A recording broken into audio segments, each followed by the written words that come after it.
Chapter 24. Astrid. Waking up in the middle of the night to severe shoulder pain, Kai peered out to the main hall and noticed a figure crouching by the fire. The figure had the outline of a somewhat worn dress and was slowly stirring soup in silence, with her back turned to Kai.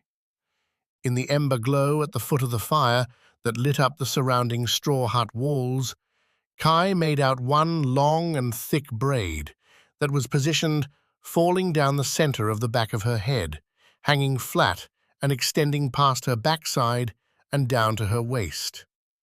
Observing her in silence, he wondered who she was and what she was doing. But before he could conceal his stare, she turned, and looking into his face, their eyes locked with a solemn stillness in the glowing light of the flames. He saw in her brows a soft surrender, followed by a small smirk as she shyly looked down, while his eyes, unbeknownst to him, remained fixated. Kai was sure that the silence in this room could be heard from 10 miles away by all the gods above, watching, whose halls were probably now filled with laughter in a cheeky and irreverent, jiving kind of way. "My name is Astrid, daughter of Frigg.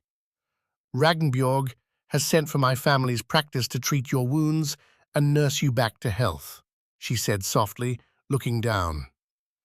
Kai heard the words, but having been distracted by her gentle mannerisms and soft eyes, suddenly found himself staring at her lips without speaking.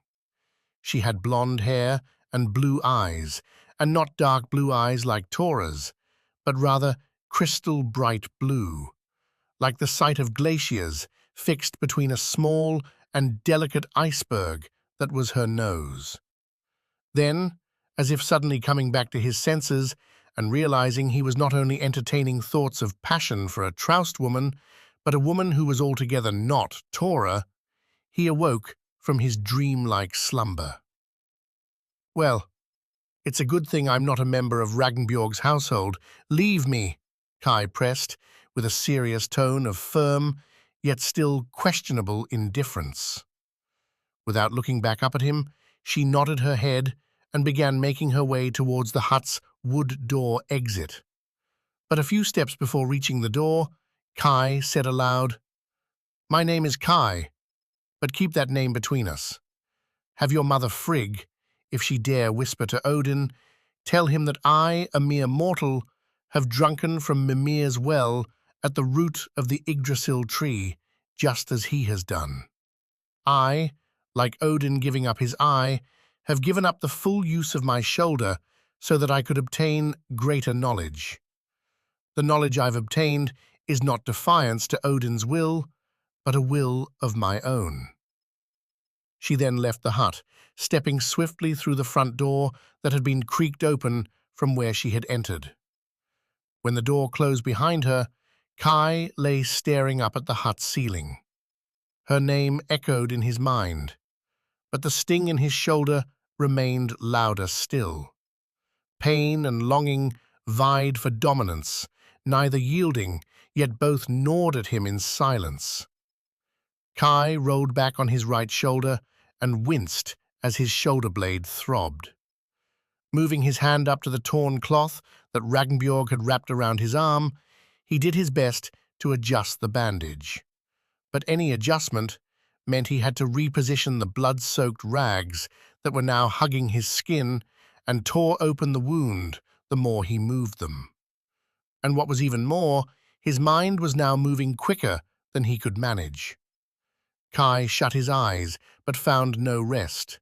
His thoughts dragged him back to the dream he had in the woods, the hall of his people, the empty cup, the rage of thirst, the man on the tree, the blood that never emptied. He could still hear the fatherly voice. "The wisdom that conquers, or the love that surrenders." The words beat in his head like the pulse in his shoulder. If Odin's eye brought wisdom, then what of my shoulder, he continued thinking. Yet the dream, the blood was not wisdom, but love. Not knowledge for one, but love for many. What shall I drink from? The cup of water or the cup of blood? And another saying, the one Ragnbjorg's wife had, those who live by the sword die by the sword. Was this not the same endless cycle he had seen in his people's thirst for the cup of water, never satisfied, never free? Perhaps the sword was just another cup that never stayed full. Knowledge that fed strength for a moment, but always left the soul hungry again. But another, colder sentence kept surfacing, the one the boy had repeated from his mother. One man should die for the people, so that the whole tribe does not perish. What gnawed at Kai now was not which of the two was truer, but how they worked together. The sword that cut you down was the same sword the tribe taught you to raise, and the death the elders called necessary was the very means used to buy their peace. His shoulder burned, and with it came the dream again, the empty cup, the blood that refilled itself. Was the calf's death a lesson or a payment? Was the one man's sacrifice a sign of wisdom earned or a sign of love displayed? He clenched his jaw, refusing to yield. But somewhere in the hollow of his chest, he too felt a thirst that remained unquenched, and a hunger still yet unsatisfied.